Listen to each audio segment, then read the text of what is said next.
नमस्कार दोस्तों, स्वागत है आपका हमारे रीति रिवाज में।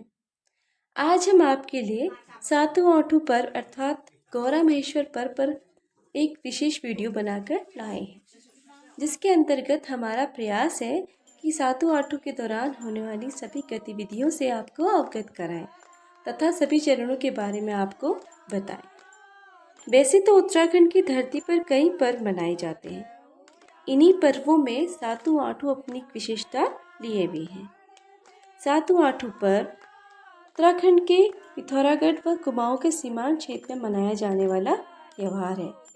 यह प्रतिवर्ष भाद्रपद की पंचमी से प्रारंभ होकर अष्टमी तक चलता है। सातों आठों पर्व में महादेव शिव को भिंजू और माँ गौरी को दीदी के रूप में पूजने की परंपरा है। सातों आठों का अर्थ है सप्तमी और अष्टमी का त्यौहार। भगवान शिव को और माँ पार्वती को अपने साथ दीदी और जीजा के रिश्ते में बांधकर यह त्यौहार मनाया जाता है। यही इस त्यौहार की सबसे बड़ी विशेषता है।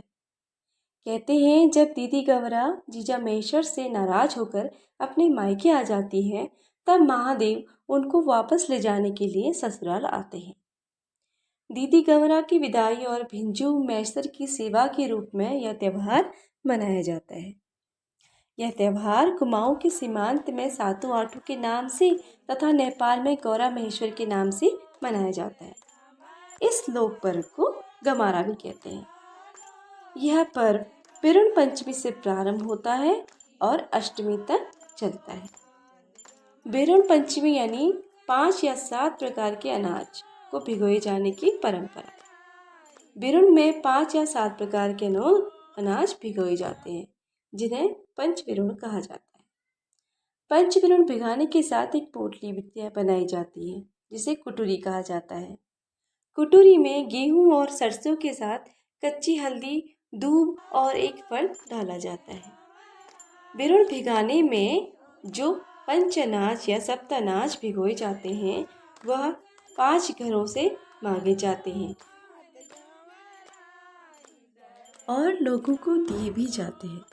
मतलब एक दूसरे से मांगे और दिए जाने की परंपरा शायद आपस में मेल मिलाप और सामूहिकता को बढ़ावा देने के लिए किए जाते होंगे। फिर बिरुण धोने के लिए एक तांबे के बर्तन को लेते हैं।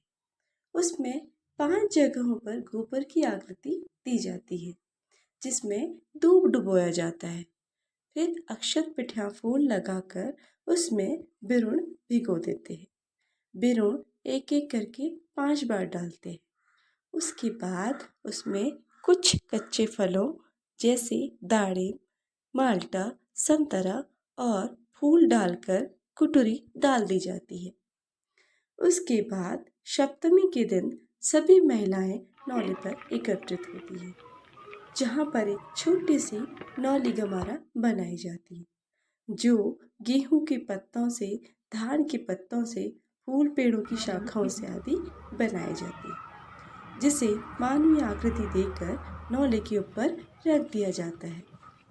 फिर सभी महिलाएं वहां पर अपने बिरुड़े धोती हैं। वे कुटुरी घर पर ही रख के आती हैं। बिरुड़ के पानी से धोने के पश्चात नहाया भी जाता है और 5 पत्तों में 5 जगह बिरुड़ रख दिए जाता है। फिर सभी महिलाएं एक एक करके नौली गमारा की पूजा करती हैं और आरती कर कर वहाँ पर शगुनाखर भी गाए जाते हैं, जो कुछ इस प्रकार होते हैं। कापूजी गमरा कहाँ भयो उजालू। इसके बाद सप्तमी के दिन सभी महिलाएं एक घर पर एकत्र हो जाती हैं। वहाँ पर गौरा महेश्वर बनाए जाते हैं। गौरा सप्तमी के दिन बनाई जाती है। गौरा महेश्वर जिन चीज़ों से बनाए जाते हैं उनको डाई बोट कहते हैं, जो कि अनाज के पौधे और कुछ फल के पेड़ों की टहनियाँ और फूल के पौधे से बनाए जाते हैं, जिनमें मुख्यतया धान, मादिरा, कोणी, तिल, गुबारी, कटारी, एक जंगली पौधा, फूल, धतूरी के पौधे, आड़ू की टहनियाँ आदि से बनाए जाते हैं। गौरा महेश्वर को वस्त्र आभूषण भी पहनाए जाते हैं, श्रृंगार किया जाता है और वर और वधू का रूप दिया जाता है। उन्हें बरब्योली के मुकुट भी पहनाए जाते हैं। ये मुकुट नए नहीं होते हैं, बल्कि किसी नवविवाहित जोड़े के उतारे गए मुकुट होते हैं, जिन्हें नौले में सिला दिया जाता है, वही पहनाए जाते हैं। असल में कुमाऊं में विवाह के बाद दूल्हा दुल्हन के मुकुट नौले में रख दिए जाते हैं। उन्हें कोई दूसरा उठाकर अपने घर ले जाता है और रख देता है। कहते हैं कि ये मुकुट वर ब्योली को दोबारा नहीं दिखाते हैं। गौरा महेश्वर को तैयार करने में जब डाइबोट लगाए जाते हैं, तब महिलाएं ये गीत गाती हैं कि लाओ चेलियो धतुरी का फूला, लाओ बेनियो धतिरू का फूला। फिर समझ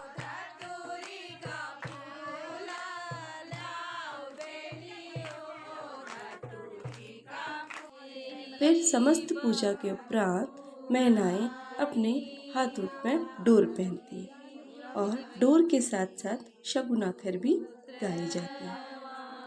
फिर अपनी कुटुरी वहीं रखकर महिलाएं अपने घर आ जाती हैं। फिर आठों के दिन पुनः विधि विधान से पूजा की जाती है। गाय के गोबर से एक कुंड बनाया जाता है। उसमें दूध और जल मिलाकर धूप से सभी महिलाओं को स्नान कराया जाता है। उस समय कहते हैं, कान आछा माई, हरि हरिद्वार बद्री केदार गया जगन्नाथ। फिर अपने गांव के नौलेधारों का नाम लेते, सबने राखो कोई भला होय हो। फिर ननद भौजी कुटुरी छिपाने का खोजने का खेल खेलते हैं। ननद छुपाती है, भाभी ढूंढती है। फिर भाभी छुपाती है, ननद ढूंढ कर लाती है। फिर कुटुरी को आंचल से छाया करके पूछते हैं, ईश्वर घर पार्वती जूल की दी राखो बल होय होय।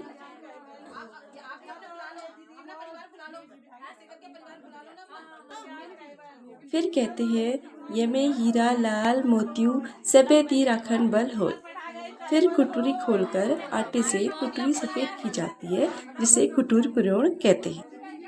फिर उसके बाद कुटुरी के माध्यम से परिवार के सदस्यों की लंबी उम्र की कामना की जाती है।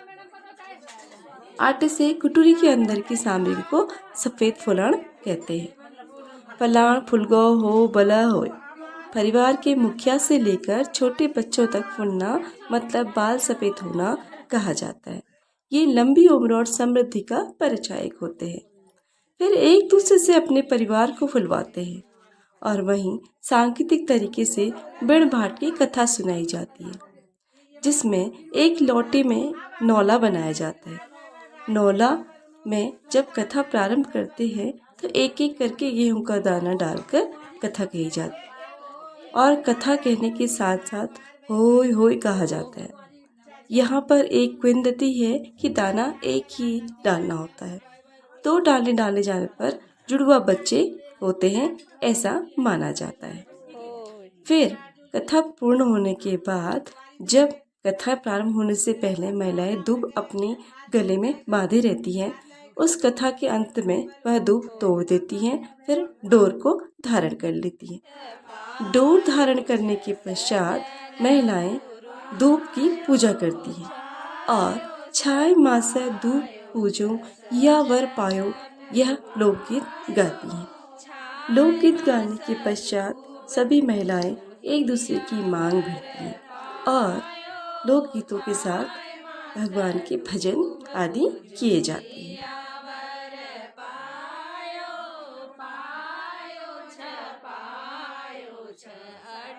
पूजा के पश्चात फिर आती है बाला खिलाने की बारी। बाला खिलाने के लिए जब गौरा महेश्वर के साथ एक छोटे से बाला बनाए जाते हैं, जिन्हें गणेश जी कहा जाता है, उन्हें सभी महिलाएं अपने आंचल में रखकर एक एक करके नृत्य करती हैं और उनके साथ एक प्रचलित गीत भी गाती हैं, जिसे हुल्लोरी बाला हुल्लोरी, एको की से बाला ये दुद्धु पेलो, एको की से बाला ये दुद्धु पेलो। इस दौरान ननद हाथ में कंडाली की एक बड़ी सी शाखा लेकर बैठी रहती है। जो बाला गलत तरीके से खिलाता है, उसे कंडाली लगा दी जाती है। इस तरह बाला खिलाने के खेल होने के पश्चात सभी महिलाएं लोकगीत के साथ भजनों का गायन करती हैं। फिर आती है गौरा महेश्वर को सिलाने की बारी। सिलाने का मतलब है एक प्रकार से विसर्जन करना। विसर्जन करने के लिए यहाँ पर एक प्रचलित गीत गाया जाता है और गौरा महेश्वर को बेटी जमाई की तरह विदाई की तैयारी की जाती है। विदाई करते समय सभी महिलाएं बारी बारी से गौरा महेश्वर को गले से लगाती हैं।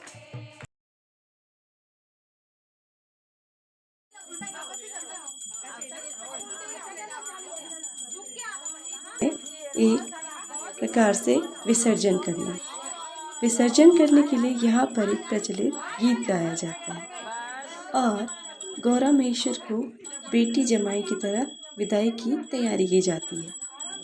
विदाई करते समय सभी महिलाएं बारी बारी से गौरा महेश्वर को गले से लगाती हैं। फिर उन्हें एक ही टोकरी में रख दिया जाता है और टोकरी उठाकर एक महिला अपने सर पर रखकर बाहर जाती हैं, फिर उसी को अंदर लेकर आती हैं, जिसे कहते हैं दुड़गुड़।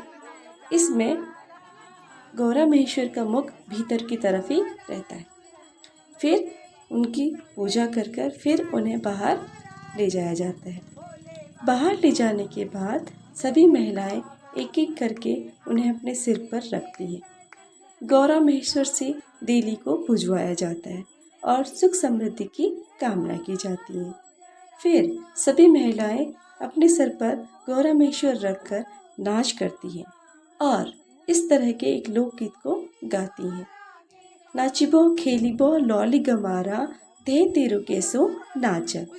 इस तरह सभी महिलाएं गौरा महेश्वर को सर पर रखकर नाच करती हैं और फिर उन्हें सिला दिया जाता है। सिलाने के पश्चात सभी महिलाएं एक बड़े से ग्राउंड में एकत्रित हो जाती हैं, जहां पर खेल